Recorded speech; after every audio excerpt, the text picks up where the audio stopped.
आदाब, मुंसिफ टीवी में आपका इस्तकबाल है। उत्तर प्रदेश और उत्तराखंड की खबरों के साथ मैं हूं मोनी सनवर। देखेंगे तमाम बड़ी खबरें। आगाज करेंगे हेडलाइंस के साथ।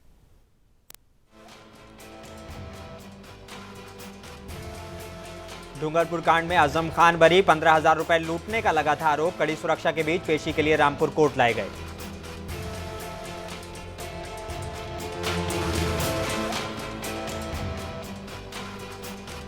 ज्ञानवापी परिसर में जिला कोर्ट के आदेश के बाद मिला पूजा का अधिकार। मुस्लिम पक्ष बोला फैसले को देंगे चुनौती।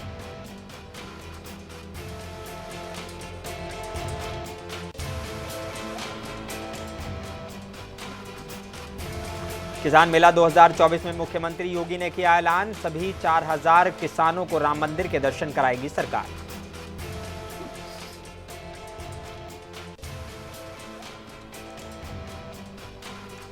सपा अध्यक्ष अखिलेश यादव एक निजी कार्यक्रम के लिए पहुंचे मैनपुरी। बोले इंडिया गठबंधन में सीटों पर अच्छे से बंटवारा होगा, कोई समस्या नहीं।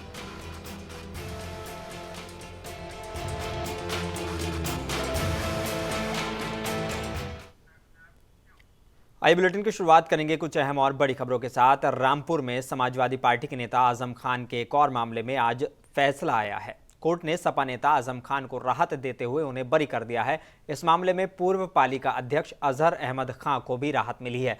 गंज थाना इलाके के डूंगरपुर बस्ती को खाली कराने के 12 मुकदमे साल 2019 में दर्ज किए गए थे। इनमें से एक मामले में सपा के पूर्व पालिका अध्यक्ष अजहर अहमद खां, ठेकेदार बरकत अली, रिटायर्ड सीईओ आले हसन, फिरोज खां, रानू खां, ओमेंद्र चौहान और आजम खान को आरोपी बनाया गया था। इस मामले में आज कोर्ट में सुनवाई हुई। कोर्ट ने दोनों पक्षों की दलील सुनने के बाद सपा नेता आजम खान, पूर्व पालिका अध्यक्ष अजहर खां, ठेकेदार बरकत अली, रिटायर्ड सीईओ आले हसन, फिरोज खान समेत सभी लोगों को बरी कर दिया। इससे पहले सभी आरोपी कोर्ट में पेश हुए। इन सभी को कड़ी सुरक्षा के बीच पेश किया गया। जी देखिए, आजम खान सहित इसमें 7 आरोपी बनाए गए थे। 7 के 7 को दोष मुक्त कर दिया गया है माननीय न्यायालय द्वारा। क्या क्या आरोप थे, कौन कौन इसमें आरोप ये थे कि 3-2 बादनी ने यह आरोप लगाया था कि 3-2-16 की घटना दिखाते हुए कि हमारे घरों को तोड़ा गया और हमारे घरों में लूटपाट की गई और 15,000 रुपये लूटने का इसमें एलिगेशन लगाया था। तो इसमें आजम खान भी आरोपी थे? जी, आजम खान को 1 साल के बाद मुल्जिम के बयान दिखाते हुए 1 साल के बाद 120B का मुल्जिम बनाया गया था। नामजद मुल्जिम नहीं थे आजम खान। जिस वक्त ये कार्रवाई थी उस वक्त आजम खान क्या थे? जिस वक्त कार्रवाई हुई थी उस समय आजम खान मेंबर MP थे रामपुर के। तो क्या फैसला रहा कोर्ट का? कोर्ट का फैसला है 7 के 7 आरोपियों को दोष मुक्त कर दिया गया है। राजधानी लखनऊ में CSIR और CMAP द्वारा आयोजित किसान मेला 2024 में आए सभी 4,000 किसानों को प्रदेश सरकार राम मंदिर के दर्शन कराएगी। इसका ऐलान मुख्यमंत्री योगी आदित्यनाथ ने किया है। मेले में 15 राज्य के किसान शामिल हुए। इस मौके पर उन्होंने केंद्र सरकार द्वारा प्रधानमंत्री नरेंद्र मोदी के नेतृत्व में किसानों के लिए चलाई जा रही योजनाओं का जिक्र किया। CM योगी ने कहा कि उनका ये मानना है कि यदि किसान खुशहाल होगा तो देश भी खुशहाल होगा। मेरा ये मानना है किसान अगर खुशहाल होगा प्रदेश खुशहाल होगा। उत्तर प्रदेश जैसे राज्य में जहां पर धरती अत्यंत उर्वरा है, जल संसाधन प्रचुर मात्रा में है, देश के अंदर 16% आबादी, लेकिन 16% आबादी में 11% हमारी एग्रीकल्चर से जुड़ी हुई लैंड है और देश की कुल कृषि से जुड़ी हुई भूमि में से 11% लैंड होने के बावजूद हम 22% से अधिक खाद्यान्न का उत्पादन अकेले उत्तर प्रदेश से करते हैं। ये हमारी उर्वरता को, यहाँ की उर्वरता को प्रदर्शित करता है। लेकिन इसमें अभी हमें बहुत कुछ करना है। जैसे यहाँ पे CMAP की तरफ से बताया गया, उन्होंने अलग अलग क्लस्टर विकसित किए हैं। इन क्लस्टर को विकसित करने में हम सभी 89 कृषि विज्ञान केंद्रों में भी क्लस्टर विकसित करके वहां पर हम लोग नए तरीके से किसानों के समूह को आगे बढ़ाने में योगदान दे सकते हैं। समाजवादी पार्टी के अध्यक्ष अखिलेश यादव मैनपुरी जिले के करहल विधानसभा के गांव में शादी समारोह में पहुंचे। अखिलेश यादव ने इस दौरान बीजेपी पर जमकर निशाना साधा। उन्होंने कहा कि भारतीय जनता पार्टी झूठ की पार्टी है, बीजेपी को धर्म के नाम पर राजनीति नहीं करनी चाहिए। साथ ही गठबंधन को लेकर कहा कि सीट पर अच्छे से बंटवारा होगा, कोई समस्या नहीं होगी। मैंने उनसे कहा कि हमारे लिए ओल्ड इज गोल्ड, और जो हमारे पुराने लोग हैं वो भरोसे के लोग हैं, और जब तक वो हैं तब तक वो चुनाव लड़ेंगे। पीडीए हमारी एक रणनीति है, इंडिया गठबंधन है, और पीडीए का मतलब यह है कि 90% आबादी की बात कहना, और पीड़ित में हर व्यक्ति आता है, पीड़ित दुखी भी आते हैं। पी फॉर पीड़ित, डी फॉर दुखी। हमारे प्रेस के लोग भी हो सकते हैं। वो नहीं, बसपा के बिना क्यों? मैंने जब आपसे कहा कि जो 90% आबादी है जो दुखी है, पीड़ित है, पिछड़ी है, दलित है, अल्पसंख्यक, आदिवासी, आदि आबादी, और पीड़ित दुखी अगड़े वो लोग जिनके ऊपर बुलडोजर चला करके मार दिया था, थाने में मार दिया था, क्या वो लोग नहीं है साथ? हमारे प्रेस के लोग जो दुखी हैं ये भी तो हमारे साथ हैं, ये भी तो पीडीए के हिस्सा है। सपा मुखिया अखिलेश यादव ने एक ट्वीट किया है। उन्होंने लिखा कि उत्तर प्रदेश के बलिया में मुख्यमंत्री सामूहिक विवाह योजना के तहत भाजपाई भ्रष्टाचार की अजीब धांधली सामने आई है, जहां पैसे का लालच देकर युवाओं को झूठ मूठ का दूल्हा बनाया गया। ये प्रदेश की लड़कियों के साथ धोखा है और भावनाओं के साथ खिलवाड़ भी। इसकी गंभीरता से जांच की जाए, क्योंकि ऐसे फर्जीवाड़े के पीछे युवा नौकरियों का पूरा जीवन दांव पर लग सकता है।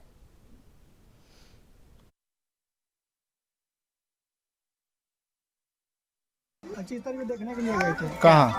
क्या देखने? ये शादी होता है। हाँ, फिर क्या हुआ वहाँ? वहाँ पे 2-3 लोग हमको बलिया ही बैठा दिया, तो मैं बैठ गया। हाँ, किस लिए बैठा दिया जबरदस्ती? ऐसे ही बैठा दिया था। हाँ, तो क्या मैं कहे? बैठ गया था। क्या कहे लो आपको? बोले थे कि 2-3 हज़ार रुपया देंगे, बैठ जाओ। हाँ, किस लिए? शादी के लिए। शादी के लिए। तो आप बैठ गए वहाँ? हाँ। हाँ, फिर क्या हुआ? वहाँ से मैं चला गया उठकर। कहाँ चले गए? देखने के लिए। तो क्या दूल्हा बना के बैठाए थे कि कैसे बैठे? नहीं, ऐसा ही बैठे थे। नहीं, देखा जाए टोपी वोपी लगा कर बैठे हैं, माला भी पहने हैं। हाँ? फोटो खींचे थे, माला दूसरा टोपी लगा के बैठे।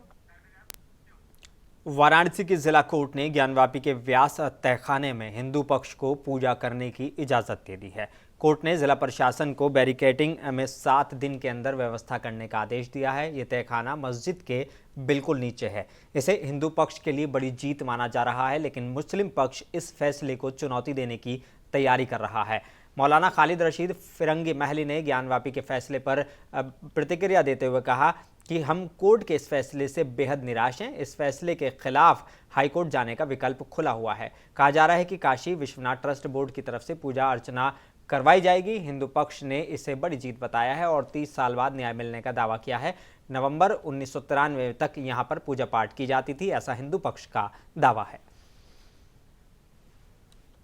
ज्ञानवापी मामले में जिस प्रकार से पूजा का अधिकार हिंदू सनातन धर्मियों को मिला है, मैं माननीय कोर्ट को बहुत बहुत धन्यवाद, आभार व्यक्त करता हूं। यह निश्चित रूप से करोड़ों करोड़ों हिंदुओं की भावना का सम्मान है। जिन सरकारों ने प्रतिबंध लगाया था अपने राजनीतिक स्वार्थ के कारण, आज उनका भी पर्दाफाश हो गया। देश दुनिया ने देख लिया कि सत्य में जयते, सत्य की हमेशा जीत होती है। हिंदुओं ने अपनी लीगल लड़ाई लड़के ये दूसरा एक पार किया है। आने वाले कल में मुझे पूरा विश्वास है ये जो कोण रूपी जो वहां पे गुंबद बने हुए हैं जो मुगलों ने बनाए वो भी साफ होगा। और बुंदेलखंड गौरव महोत्सव 1 और 2 फरवरी को जिला जालौन के राजकीय इंटर कॉलेज उरई में आयोजित होगा। जिलाधिकारी राजेश कुमार पांडे ने राजकीय इंटर कॉलेज उरई पहुंचकर बुंदेलखंड गौरव महोत्सव की तैयारियों का जायजा लिया। बता दें कि कल हॉट एयर बलून सुबह 6:30 बजे राजकीय इंटर कॉलेज के मैदान में किया जाएगा। इसी से प्रोग्राम की शुरुआत होगी। उसके बाद योग सुबह 7:30 बजे होगा और 8:30 बजे तक इंदिरा स्टेडियम में ये किया जाएगा। इसके बाद हेरिटेज वॉक सुबह 9:30 बजे से 10:30 बजे तक की जाएगी, जो कालपी में होगी। सांस्कृतिक कार्यक्रम शाम 6:30 बजे से 8:30 बजे तक राजकीय इंटर कॉलेज मैदान में किया जाएगा और टेथर्ड फ्लाइट्स शाम 6:30 बजे से 7:30 बजे तक राजकीय इंटर कॉलेज मैदान में की जाएगी। और 2 फरवरी को फायर क्रैकर शो शाम 8:30 बजे राजकीय इंटर कॉलेज के मैदान में ही किया जाएगा।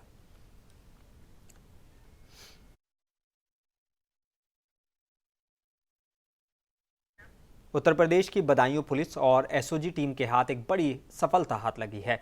गुम हुए और खोए हुए लगभग 15 लाख की कीमत के एंड्रॉयड मोबाइल फ़ोन और टैबलेट बरामद किए गए हैं। एसएसपी आलोक प्रियदर्शी ने बताया, इसका खुलासा करते हुए बताया कि सर्विलांस टीम द्वारा प्राप्त प्रार्थना पत्र के आधार पर रिकवरी की गई है। पुलिस टीम ने 102 मोबाइल फोन, एंड्रॉयड और टैबलेट बरामद कर उनके स्वामियों को सौंप दिए हैं। बदायूं पुलिस की कार्यशैली से मोबाइल स्वामियों की बांशें खिल गई हैं। वहीं पुलिस की सराहनीय पहल की जमकर प्रशंसा की जा रही है। बरामद मोबाइल फोन की कीमत लगभग 15 लाख रुपए बताई जा रही है।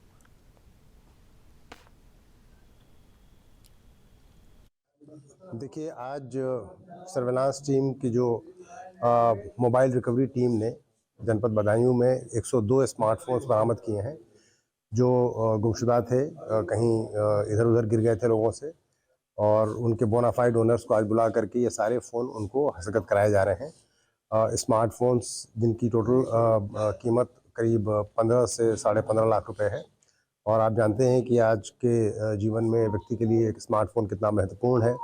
उसकी सारी मेमोरीज़ और सारे इम्पोर्टेंट डेटा उस फ़ोन में रहता है, और आज सभी लोग अपने पुराने फ़ोन्स को इंटैक्ट वापस पा करके बहुत प्रसन्न हैं। और इस कार्य के लिए मोबाइल रिकवरी टीम को मेरे द्वारा 5,000 रुपये का नगद पुरस्कार। उत्तर प्रदेश के जिला अंबेडकर नगर के अंबेडकर प्रतिमा को लेकर ग्रामीणों और महिलाओं की पुलिस से झड़प हो गई, जिसका एक वीडियो भी सामने आया है। अंबेडकर प्रतिमा तोड़े जाने से नाराज ग्रामीण नाराज थे और स्थानीय पुलिस पर उन्होंने आरोप लगाया कि खंडित प्रतिमा की मरम्मत में बाधा डाल रही थी पुलिस। और बता दें कि पुलिस कप्तान ने बताया कि मामले में सुलह हो गई है।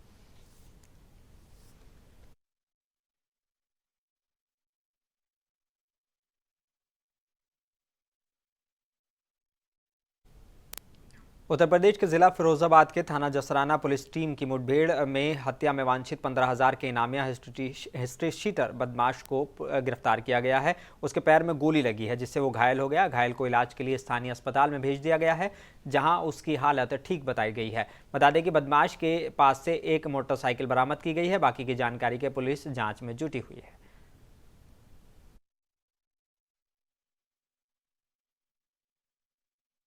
देखिए, आज रात 12:30 बजे के आसपास जसराना क्षेत्र में खेड़िया तिराहे के पास SHO जसराना की टीम चेकिंग कर रही थी। उस समय दिनौली मार्ग पे एक सफ़ेद अपाचे बाइक से एक व्यक्ति जा रहा था। उसको रोक करके पूछताछ करने का प्रयास किया गया। व्यक्ति रुका नहीं, उस संदिग्ध प्रतीत हुआ। उसकी घेराबंदी करने का प्रयास किया गया। उसने टीम पे अटैक किया। जवाबी कार्रवाई हुई, उसमें वो घायल हुआ। उसके बाद हम लोगों ने तत्काल उसको वहाँ से हॉस्पिटल शिफ्ट किया, जो शिकोहाबाद थाने का हिस्ट्री सीटर है, और इसके ऊपर 15,000 रुपये का इनाम भी है। बेसिकली ये इनाम थाना जसराना में एक मर्डर हुआ था 6 जनवरी को, उसी में ये वांटेड था और इसके ऊपर ये इनाम घोषित कराया गया था। इसके पोजीशन से एक तमंचा, कोका कारतूस और जिंदा कारतूस भी बरामद हुए हैं।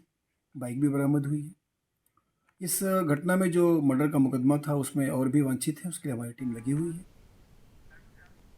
उत्तर प्रदेश के जिला बाराबंकी में जल शक्ति मंत्री स्वतंत्र देव सिंह पहुंचे। यहां उन्होंने विपक्ष पर जमकर निशाना साधा। उन्होंने कहा कि जब से प्रधानमंत्री नरेंद्र मोदी के नेतृत्व में भारतीय जनता पार्टी की सरकार बनी है, तब से देश का युवा समझ चुका है कि उसे पढ़ लिख कर डॉक्टर और इंजीनियर बनना है, अपनी मातृभूमि की सेवा करना है, साथ ही पूरी दुनिया को दिशा दिखानी है। उन्होंने कहा कि 2024 के पहले की सरकारों में श्रीनगर से लेकर ताज होटल तक बम फटते थे, लेकिन अब तस्वीरें बदल चुकी हैं। 14 के पहले तो बम ही फटते थे सर। श्रीनगर में बम फटते थे, ताज होटल में बम फटते थे। आज एक बम दिखाई देता है। लोग शिक्षा ग्रहण कर, पूरी दुनिया को यहाँ के युवा दिशा दे रहा है, पढ़ लिख कर ज्ञान अर्जित कर रहा है। और युवा समझता है मेरी माँ की, मुझे पढ़ाई शिक्षा करना है अपने मातृभूमि के लिए, अपने देश के लिए, और डॉक्टर इंजीनियर बनने के बाद पूरी दुनिया को दिशा देना, लोगों की सेवा करना।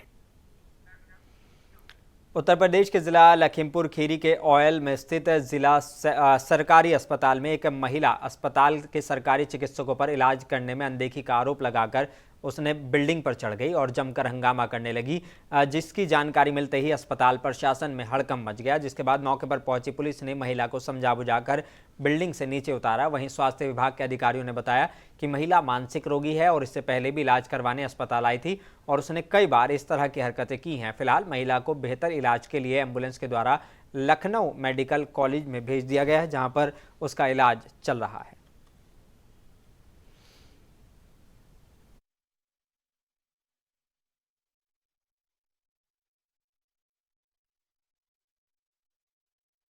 और ये कल किसी मरीज के साथ 108 एम्बुलेंस में सुना आ गई और आज ये छत पे चढ़ गई और वहां से कूदने की धमकी देने लगी। तो हम लोगों ने पुलिस चौकी को इन्फॉर्म करके कांस्टेबल को बुलाया, लेडी कांस्टेबल को बुलाया और फायर सर्विसेज वालों को भी फोन किया। और अब इनको जो है हमारे साइकेट्रिस्ट डॉक्टर दीपा सिंह ने देख करके पर्सनालिटी डिसऑर्डर डायग्नोस किया है और इनको सिडेट करके अब हम लोग लखनऊ 108 एम्बुलेंस से एक लेडी कांस्टेबल के साथ में भेज दे रहे हैं। उत्तर प्रदेश के जिला कानपुर में ईवीएम से चुनाव को लेकर कानपुर के लोगों ने आंदोलन किया। अधिवक्ता ने बताया कि अगर चुनाव निष्पक्ष करना है तो ईवीएम को हटाना होगा। जिस तरह से उत्तर प्रदेश में केंद्र और राज्य सरकार ईवीएम से चुनाव कराकर चुनाव को विफल बनाने का प्रयास कर रही है, वहीं आज हम अधिवक्तागण इस चीज़ का विरोध कर रहे हैं कि चुनाव निष्पक्ष होना चाहिए। सरकार ने ईवीएम मशीन से चुनाव कराकर लोगों के साथ धोखा किया है, इसलिए हम ये मांग करते हैं कि ईवीएम मशीन से चुनाव नहीं होना चाहिए। अगर हमारी बातें सरकार तक नहीं पहुंची तो हम उग्र प्रदर्शन करने को मजबूर हो जाएंगे। ये हमारी चेतावनी है सरकार को कि ईवीएम मशीन से चुनाव निरस्त कराए जाएं और बैलेट पेपर से चुनाव निष्पक्ष तरीके से कराए जाएं।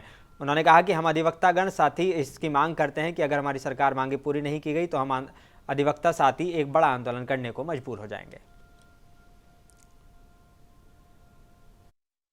कानपुर के दलित पिछड़े अल्पसंख्यक समुदाय के अधिवक्तागण सुप्रीम कोर्ट में जो अधिवक्तागण ईवीएम मशीन को लेकर आंदोलनरत हैं, उनके समर्थन में कानपुर के सैकड़ों अधिवक्ता उनके साथ हैं, उनके साथ कंधा से कंधा मिला रहे हैं और सरकार को चेतावनी भी दे रहे हैं, चुनाव आयोग को भी चेतावनी दे रहे हैं कि किसी भी कीमत पर 2024 में लोकसभा का चुनाव ईवीएम मशीन से नहीं होने देंगे, क्योंकि ईवीएम मशीन धोखेबाज है। सरकार और चुनाव आयोग पूरी तरीके इसमें संलिप्त है।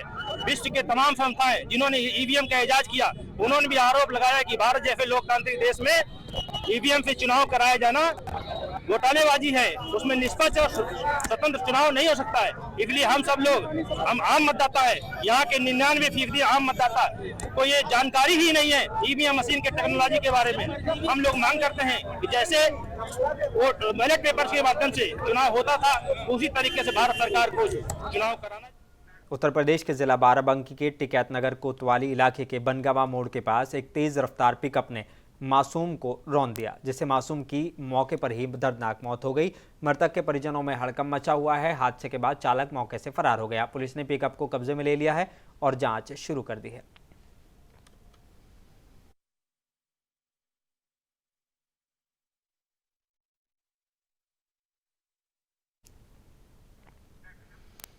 उत्तर प्रदेश के जिला शाहजहांपुर में विकास भवन सभागार में जिला के प्रभारी मंत्री नरेंद्र कश्यप की अध्यक्षता में विभिन्न विभागों की सीएम डैशबोर्ड पर रैंकिंग के संबंध में समीक्षा बैठक की गई। मंत्री नरेंद्र कश्यप के द्वारा विकास, राजस्व और लॉ एंड ऑर्डर से संबंधित सभी विभागों के प्रदर्शन की विस्तार पूर्वक समीक्षा की गई। बैठक में जिला पंचायत अध्यक्ष ममता यादव, विधायक तिलहर सलोना कुशवाहा, विधायक कटरा वीर विक्रम सिंह, मंत्री पीडब्ल्यूडी के प्रतिनिधि के रूप में विनीत मिश्रा, जिलाधिकारी उमेश प्रताप सिंह, पुलिस अधीक्षक अशोक कुमार मीणा, मुख्य विकास अधिकारी श्याम बहादुर सिंह, डीएफओ प्रखर गुप्ता, मुख्य चिकित्सा अधिकारी डॉक्टर आर.के. गौतम समेत अन्य अधिकारी मौजूद रहे।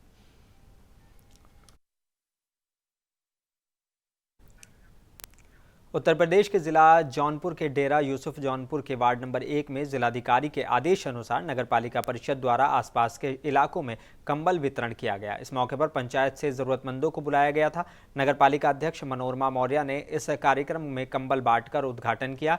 लगभग 400 कंबल बांटे गए हैं। मौके पर बोलते हुए रामसूरत मौर्य ने कहा कि गरीबों की सेवा ही सच्ची सेवा है। भीषण ठंड को देखते हुए नगर परिषद शहर के विभिन्न वार्डों में कंबल वितरण के साथ साथ अलाव की भी व्यवस्था कर रही है। प्रशासन की तरफ से गली, चौराहों और हॉस्पिटल में भी अलाव की व्यवस्था की गई है।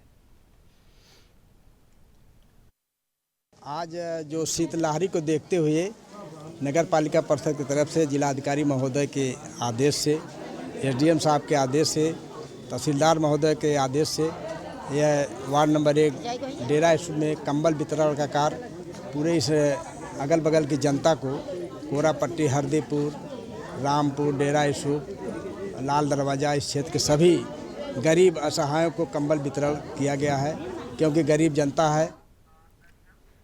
उत्तर प्रदेश के जिला शाहजहांपुर के थाना कटरा पुलिस ने गौरव त्यागी प्रभारी निरीक्षक थाना काट के नेतृत्व में हितेश तोमर ने पुलिस टीम के साथ इंदुपुर तिराहे के पास से जाहिद खान, दिनेश के कब्जे से 20 किलो 100 ग्राम पोस्ता डोडा बरामद किया है। बता दें कि दोनों आरोपियों को पुलिस ने गिरफ्तार कर जेल भेज दिया है।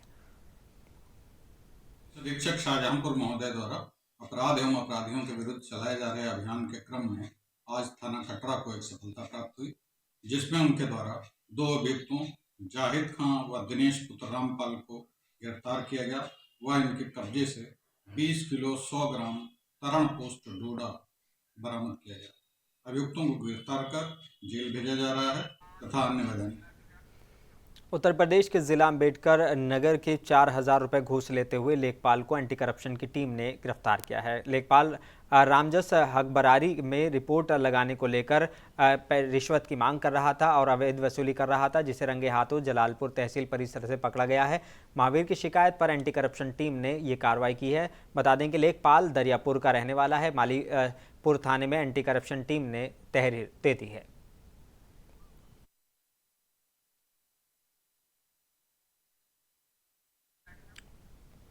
और आखिर में एक बार फिर नजर डालेंगे हेडलाइंस पर। डूंगरपुर कांड में आजम खान बरी, 15,000 रुपए लूटने का था आरोप। कड़ी सुरक्षा के बीच पेशी के लिए रामपुर कोर्ट ले गए।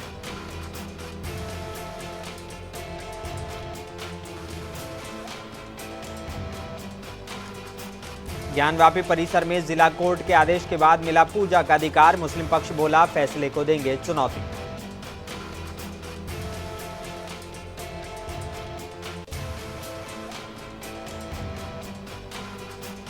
किसान मेला 2024 में मुख्यमंत्री योगी ने किया ऐलान। सभी 4,000 किसानों को राम मंदिर के दर्शन कराएगी सरकार।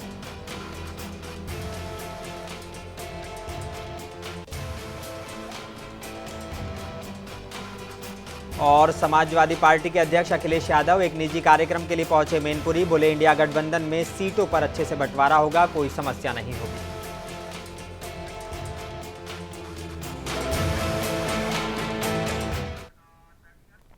बुलेटिन में बस इतना ही। अपने मेजबान मोनिस अनवर को दीजिए इजाजत। आप बने रहिए मुंसिफ टीवी के साथ।